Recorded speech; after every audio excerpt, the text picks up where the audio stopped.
The Mediterranean breeze carried the scent of jasmine and sea salt as I sat on the terrace of a small restaurant overlooking the Santorini coastline. For the first time in 9 years, my shoulders weren't tensed against the weight of someone else's emergency. My laptop sat thousands of miles away in my apartment, and the silence felt almost foreign. My name is Aurora Dalton, and until 3 days ago I was the lead systems coordinator at Vanguard Solutions. A title that sounded impressive but really meant I was the person who prevented the entire company from collapsing every single day. I hadn't taken a sick day in 4 years. I'd worked through Christmas 3 times. My last vacation was a weekend trip to visit my sister that I cut short because of a server crisis that, as it turned out, wasn't actually a crisis at all. But this trip was different. I'd submitted my leave request 6 months in advance. It had been approved by HR, signed off by 2 department heads, and confirmed 3 separate times. I'd created contingency protocols, trained backup personnel, and left detailed documentation for every possible scenario. Then my phone rang. I should have let it go to voicemail. Should have enjoyed my wine and watched the sunset paint the white buildings in shades of gold and rose. Instead, I glanced at the screen and felt that old familiar tightening in my chest. Marcus Whitfield. My boss. Hello. I answered, hating how automatically professional my voice became. Where exactly do you think you are, Aurora? His voice came through sharp and clipped, already angry before I'd said a word. I'm on vacation as approved. We don't take vacations during Q4 integration, and you know that. Each word was bitten off, precise. Do you have any idea how irresponsible this is? How it looks? 9 years of swallowed frustration rose in my throat. My leave was approved months ago. The integration doesn't even begin until I return. That's not the point. His tone shifted to something colder. The point is that real professionals don't abandon their teams when things get challenging. The point is that I clearly made a mistake thinking you were leadership material. My hand tightened around the phone. In all those years, through all the late nights and sacrificed plans, I'd never heard him speak this way. Not to me, at least. Marcus, I've worked 9 years without a proper vacation. I've covered for half the department when they were out. Consider this your termination, effective immediately. His voice was flat, final. Someone will contact you about returning company property. Don't bother coming back to the office. The line went dead. I sat there, phone still pressed to my ear, waiting for the devastation to hit. Waiting for panic, for tears, for that familiar anxiety that had been my companion for nearly a decade. Instead, something unexpected happened. I laughed. Not a bitter laugh or a hysterical one, but something genuine and startling. It bubbled up from somewhere deep, carrying with it a relief so profound it almost hurt. Bad news. I turned to find a man at the neighboring table watching me with curiosity rather than concern. He was perhaps 50, with silver-threaded hair and the kind of calm confidence that didn't need to announce itself. His suit was understated but clearly expensive, and something about the way he held himself suggested someone accustomed to being listened to. I just got fired, I said, and laughed again at the absurdity of saying it out loud. His eyebrows rose slightly. And that's amusing because it might be the best thing that's happened to me in years. He studied me for a moment, then lifted his wine glass slightly. In that case, congratulations seem more appropriate than condolences. I found myself smiling. Thank you, I think. Damien Harlow, he said, extending his hand across the small space between our tables. Aurora Dalton. Well, Aurora Dalton, would you like to join me? I find that celebrations, even unconventional ones, are better shared. Something about the directness of the offer, the lack of pretense, made me gather my glass and move to his table. Maybe it was the wine or the sunset or the fact that for the first time in 9 years I had absolutely nothing to lose. So, Damien said once I was settled, what kind of boss fires someone for taking an approved vacation? The kind who mistakes control for competence, I replied, surprising myself with the honesty. He nodded slowly. I've met that type. Usually they're so insecure in their own abilities that they can't tolerate anyone else having autonomy. You sound like you know the corporate world well. You could say that.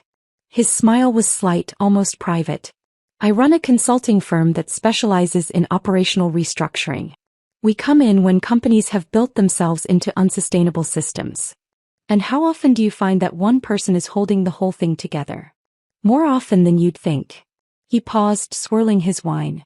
And almost always, management has no idea how dependent they are until that person is gone.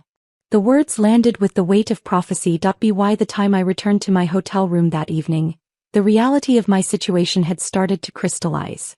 Not with panic, but with a strange, crystalline clarity. I'd been fired. After 9 years of perfect attendance, flawless execution, and sacrificing every personal boundary I had. I'd been terminated in the middle of my first real vacation by a boss who couldn't tolerate that I'd stopped being available for 5 minutes. My phone showed 43 missed notifications.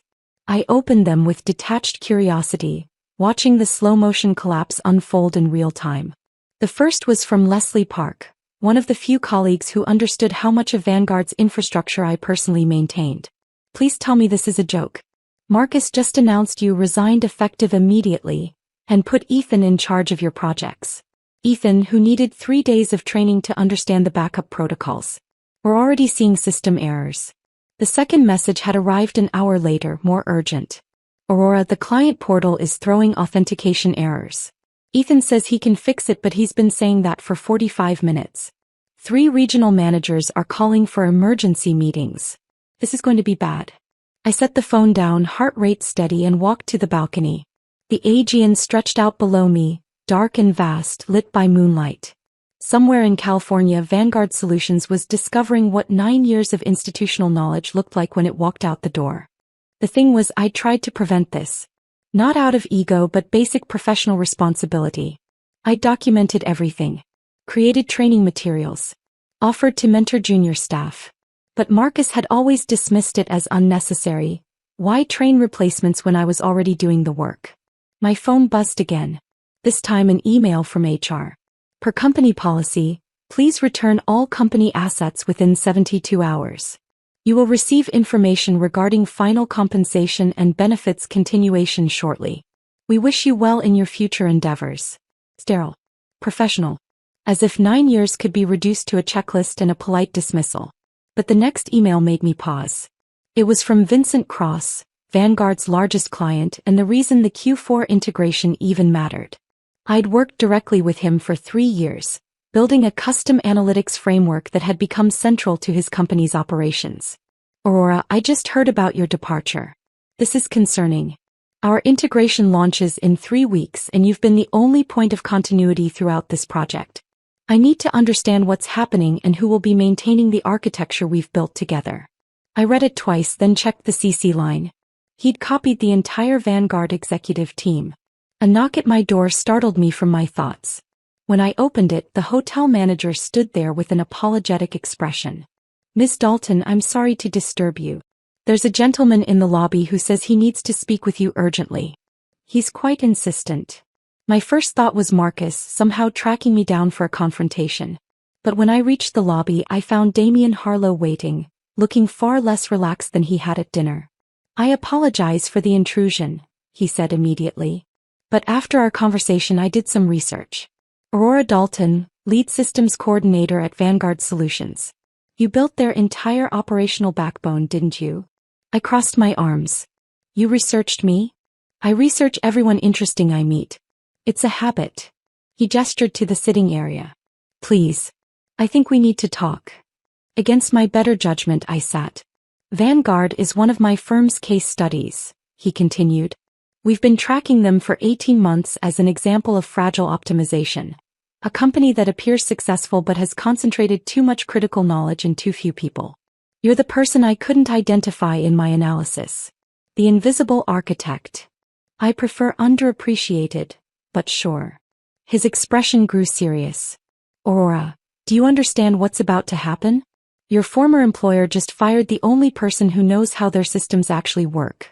Right before a major integration that could define their next 5 years. This isn't just bad management.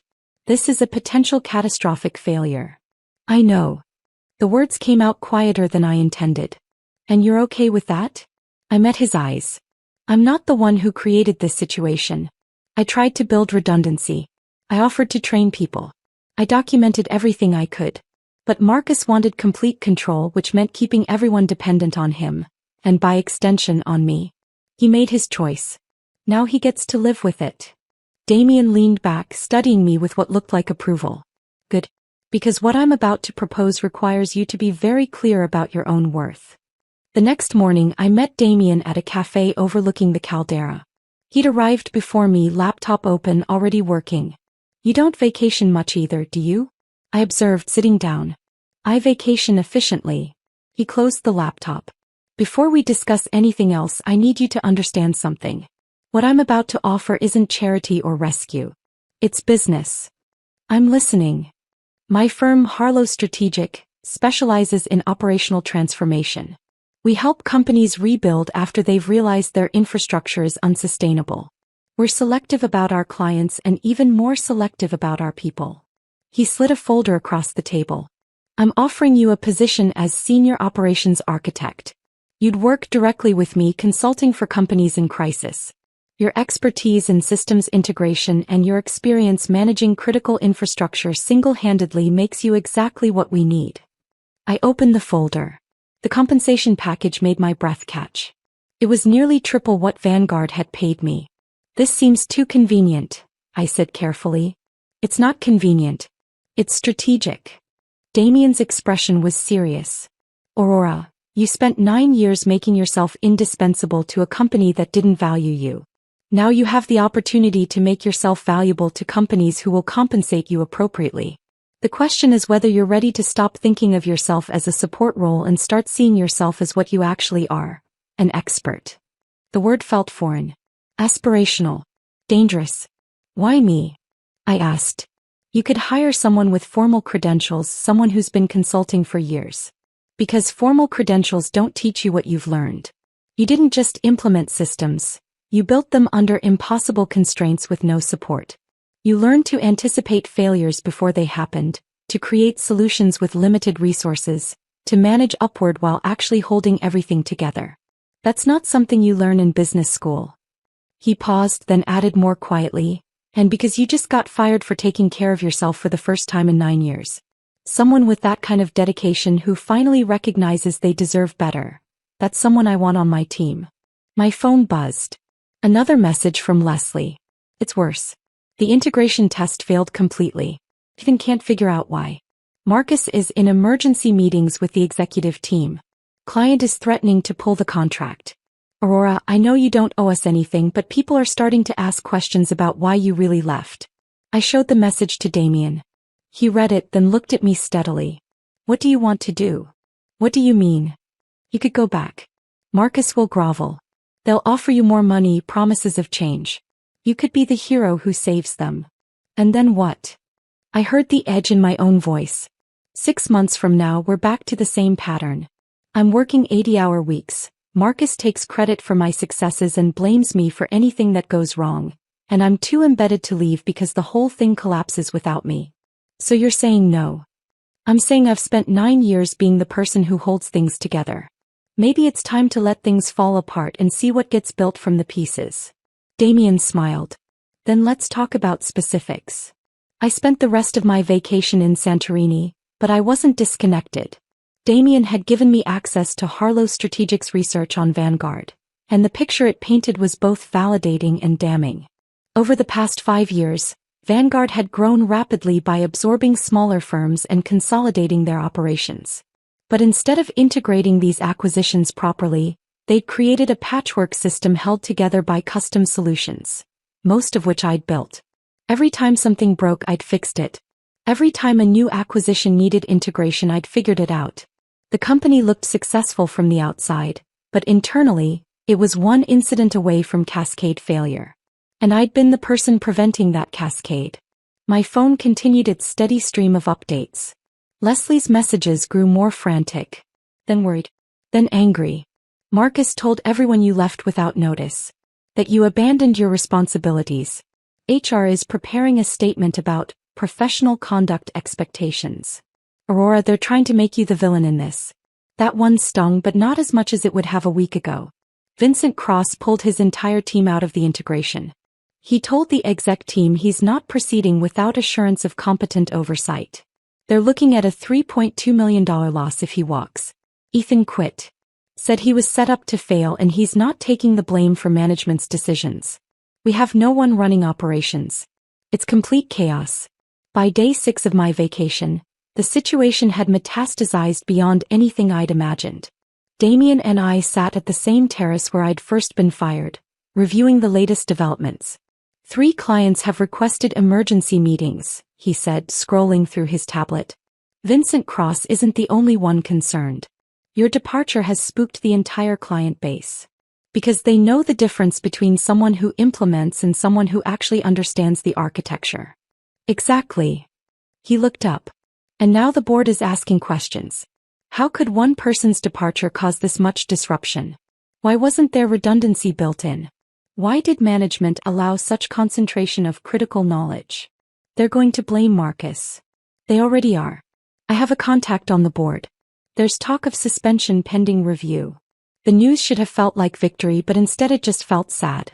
9 years of my life had gone into building something that was now collapsing, and the person who'd fired me was about to lose everything too. Do you feel guilty? Damien asked, reading my expression. Shouldn't I? No. His voice was firm. You didn't create this situation. You didn't fire yourself. You didn't refuse to build redundancy or train staff. Every choice that led to this moment was made by people who had more power than you and chose to exercise it poorly. But I could fix it. You could delay it, he corrected. But fixing it would require structural changes that Marcus would never approve. You'd be right back where you started, indispensable, undervalued, and trapped. He was right. I knew he was right. But knowing didn't make it easier. When do I start? I asked instead. We'll make it official when you return. But Aurora. He paused. Prepare yourself. Vanguard isn't going to accept this quietly. When people realize they can't guilt you into coming back, they'll try other methods. Threats, intimidation, maybe even legal action. They'll claim you sabotaged something or violated some policy. It's what desperate companies do. Let them try. The words surprised me with their confidence. I documented everything. Every decision, every recommendation they ignored, every request for help they denied. If they want to make this ugly, I have 9 years of receipts. Damien's smile was sharp. Now you're thinking like a consultant. LAX greeted me with its usual chaos.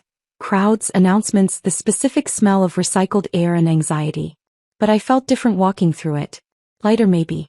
Or perhaps just less willing to carry weight that wasn't mine. My apartment looked exactly as I'd left it, but somehow smaller. Had it always been this cramped? This dim? I'd spent so little time here that it had never really felt like home, just the place I slept between work emergencies. My laptop sat on the kitchen counter where I'd left it, deliberately powered down. I hadn't checked work email in 8 days. The longest stretch in 9 years. I didn't turn it on. Instead, I opened my personal laptop and reviewed the contract Damien had sent over. Senior Operations Architect at Harlow Strategic. 6-month probationary period, then full partnership track. Comprehensive benefits. Actual vacation time with no expectation of availability. The freedom to refuse projects that didn't align with my expertise or values. I signed it electronically and hit send before I could second-guess myself. My phone rang immediately. Not Marcus this time, Leslie. Aura, thank God. Are you back? Are you okay? I'm fine, Leslie. What's going on? What's going on? The company is imploding. Vincent Cross didn't just pull his contract. He sent a letter to the board outlining every concern about operational stability. 2 other major clients followed suit. The board suspended Marcus yesterday pending a full operational review. I sat down slowly. Suspended. They brought in an outside consulting firm to assess what happened. Aurora, they're interviewing everyone about the systems you built, the documentation you left, everything. It's bad. Who's running things? No one really. They promoted Kevin Fletcher to interim director, but he's in over his head. He keeps asking for you. Everyone does. I'm not coming back, Leslie. Silence. Then quietly, I know. And honestly, good. You deserved better than what they gave you. Thank you for saying that. But Aurora, there's something else. HR called me in yesterday. They asked a lot of questions about your workload, your requests for help, conversations with Marcus.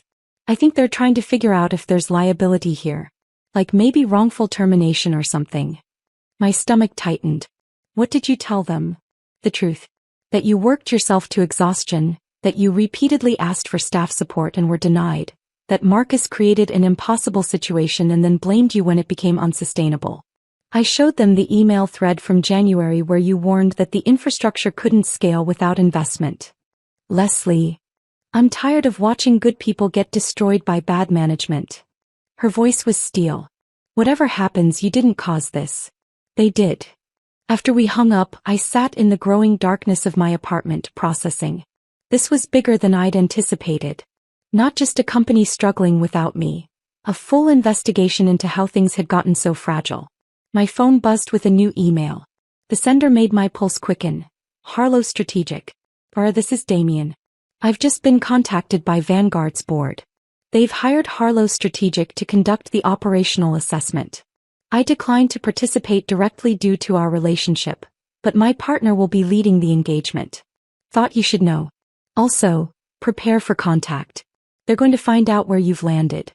I read it 3 times, feeling the pieces click into place. Damien had known.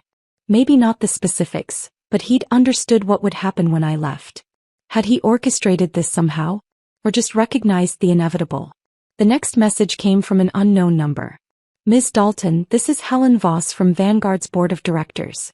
We'd like to meet with you at your earliest convenience to discuss the transition of your responsibilities and understand the operational challenges we're now facing. Please contact my office to schedule a time. Not an apology.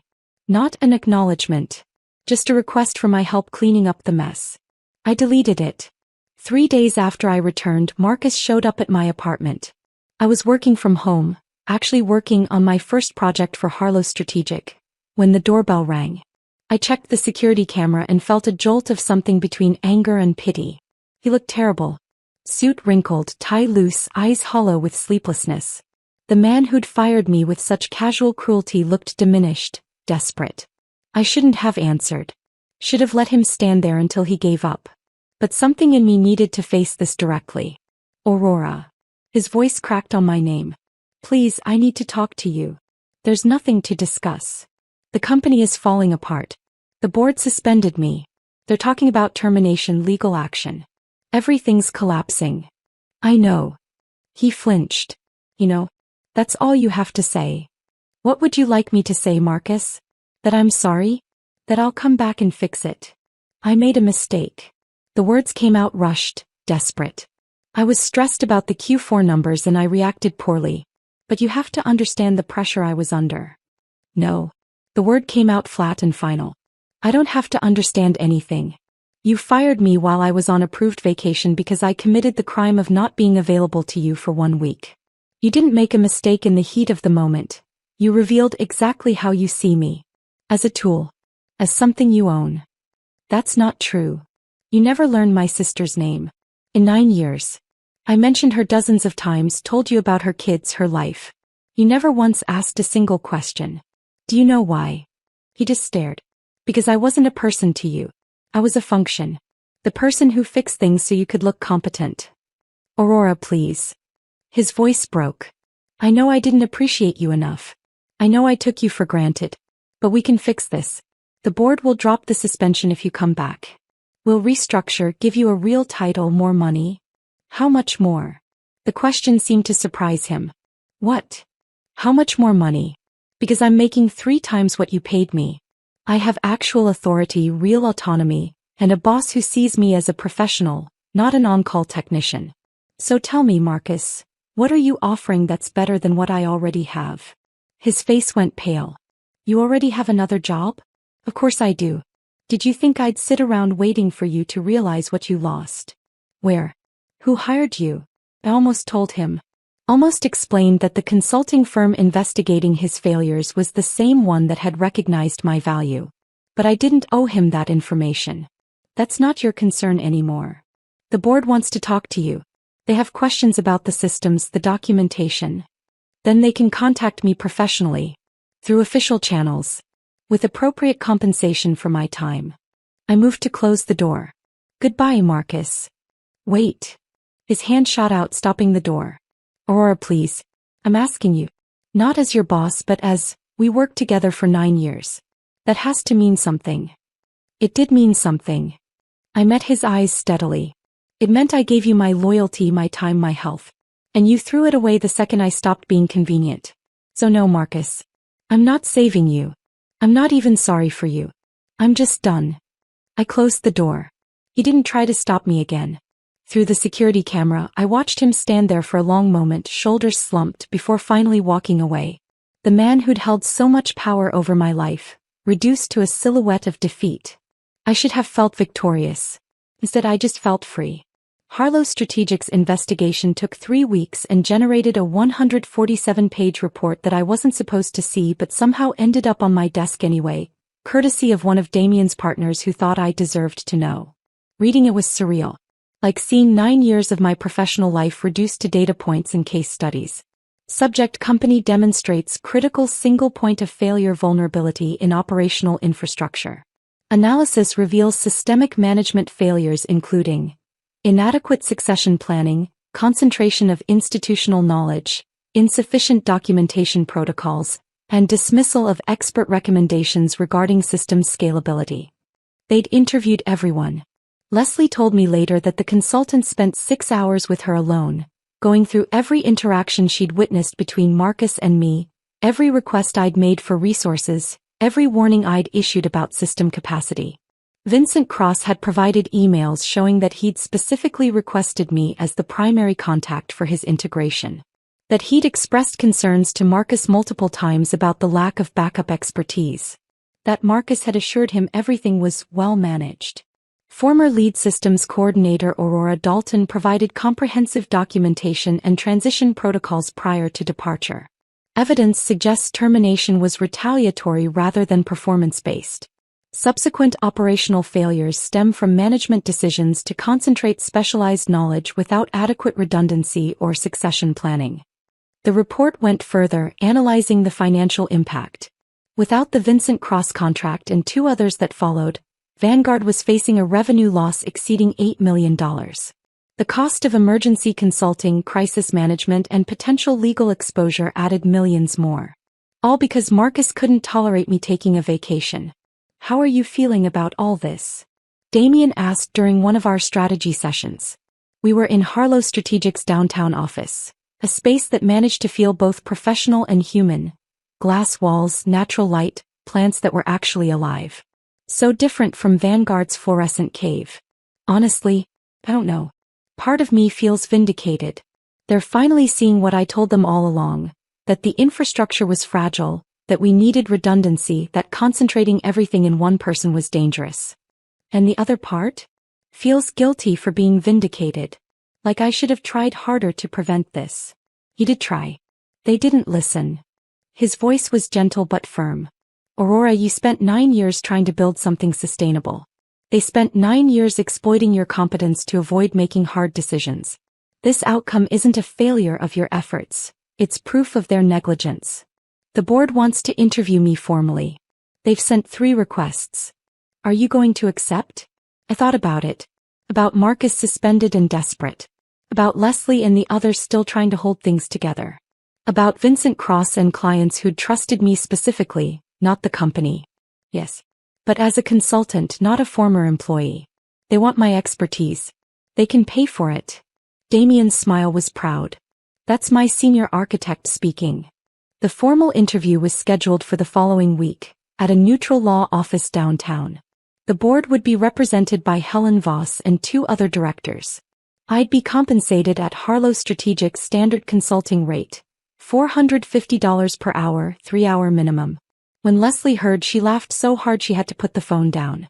They're going to pay you more for 3 hours of questions than they paid you for an entire week of work.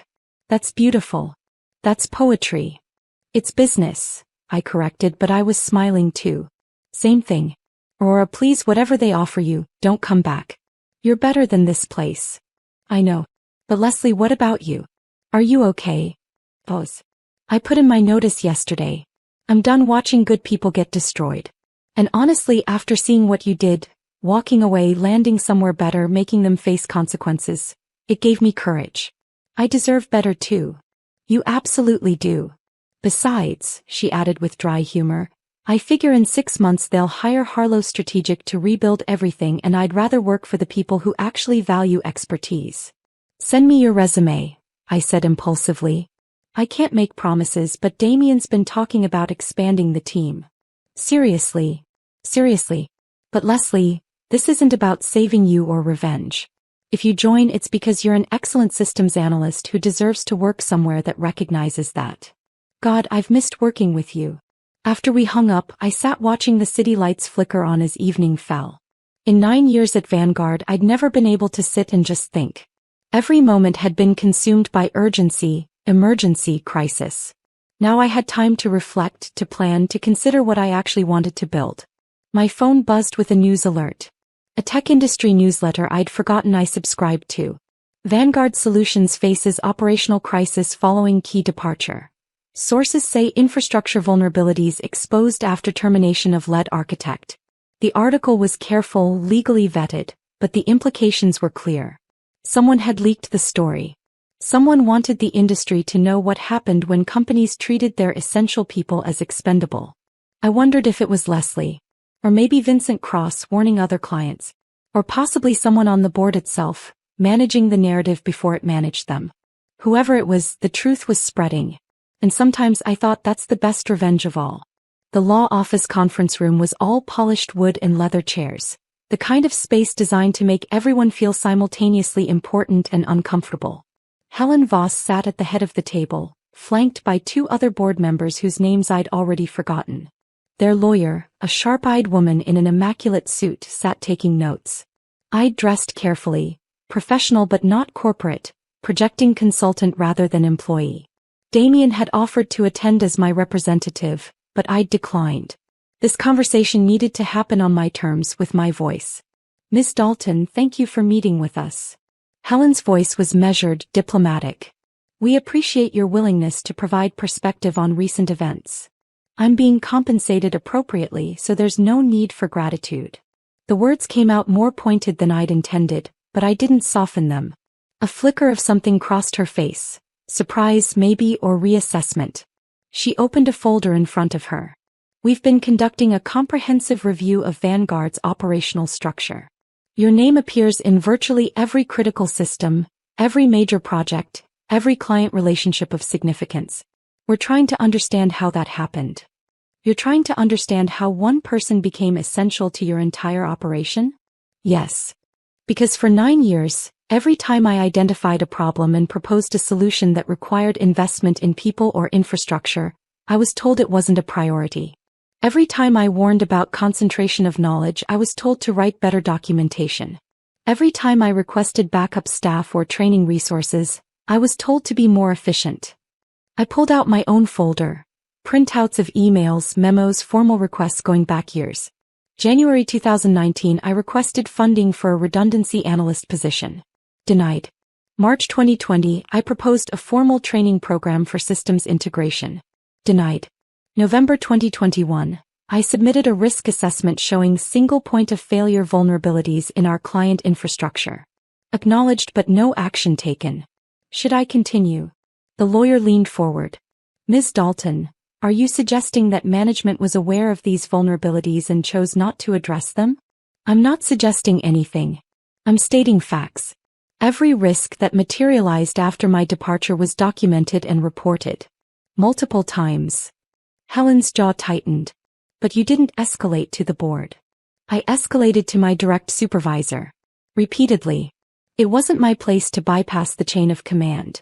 Though apparently, it's perfectly acceptable for you to bypass it when you need information after the fact. Miss Dalton, the lawyer began. Let me be clear, I interrupted. I'm not interested in being blamed for structural failures that existed long before my departure. I fulfilled my responsibilities with exceptional dedication for 9 years. I documented my work comprehensively. I trained people when resources were allocated to me. And when I requested approved time off, I prepared detailed transition protocols. And then you left for a competitor, one of the other board members said sharply. I was terminated during approved leave. I didn't leave, I was fired. And I didn't join a competitor. I joined a consulting firm with zero overlap to your business model. I paused. A consulting firm you subsequently hired, ironically enough. Helen closed her folder. What would it take for you to return? I'm not returning. We can offer substantial compensation. I don't care. A VP title, equity stake. No. The bluntness seemed to stun them. Helen tried once more, voice careful. Ms. Dalton, we recognize that mistakes were made in how your departure was handled. We're prepared to make significant changes to leadership structure and operational protocols. We need someone with your expertise to rebuild what was lost.